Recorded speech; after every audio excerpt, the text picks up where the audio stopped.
Internal organ के बारे में पढ़े थे, ठीक है। उसके बाद उसमें सबसे पहला ऑर्गन क्या पढ़े थे? ब्रेन के बारे में देख लिए थे। उसके बाद कल क्या पढ़े? हार्ट, ठीक है। आज क्या पढ़ेंगे? लंग्स तो क्या बोला गया है? स्पंजी ऑर्गन, ठीक है।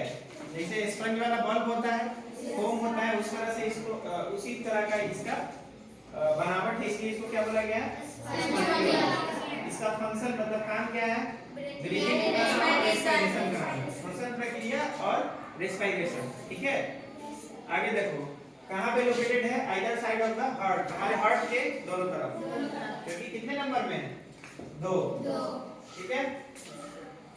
आगे देखो, अब देखो हवा जब लंग्स में हमारे प्रवेश करता है, हवा कहाँ प्रवेश करता है? लंग्स में। तो उसका वॉल्यूम क्या होता है? बढ़ेगा घटेगा? बढ़ेगा। हवा हमारे लंग्स में जाएगा तो उसका वॉल्यूम क्या होगा? बढ़ेगा, स्वाभाविक है, क्योंकि हवा जा रहा है उसमें से निकल नहीं रहा है, इसलिए वॉल्यूम बढ़ेगा, वॉल्यूम इंक्रीजेस, ठीक है, वॉल्यूम इंक्रीजेस।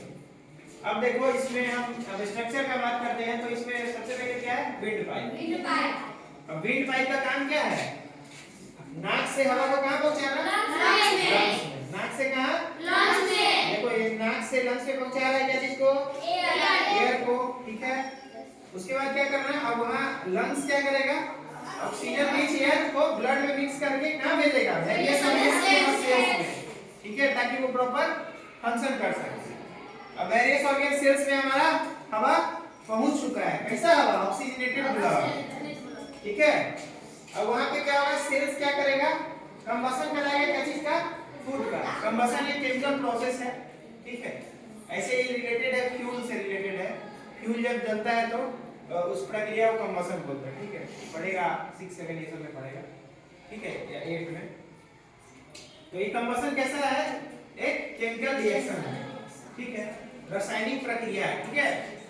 अब देखो वापस वहां से अब क्या निकलेगा? कचरा, कार्बन डाइऑक्साइड। कार्बन डाइऑक्साइड का हमारे बॉडी में यूज नहीं है, तो इसलिए कार्बन डाइऑक्साइड को बैक कर लिया जाएगा फिर से कहां? लंग्स में, ठीक है। और उसको ब्रीथ आउट किसके थ्रू किया जाएगा? फिर नोज के थ्रू। और नीचे एक इंपॉर्टेंट पॉइंट है कि हमारे पूरे बॉडी में लंग्स ही एकमात्र ऐसा ऑर्गन है जो कि पानी में तैर सकता है, फ्लोट कर सकता है, क्योंकि इसीलिए इसको क्या बोला गया है? स्पंजी ऑर्गन, ठीक है। तो एग्जाम में आ सकता है तुमको कि हमारे बॉडी में ऐसा कौन सा ऑर्गन है जो कि पानी में तैर सकता है, ठीक है। Right the name of an organ which can float in water. इससे क्या हो जाएगा? लंग्स, ठीक है। या लंग्स को क्या बोला जाता है? Lungs is called as gas. तो क्या लिखोगे? अगर पूछा जाएगा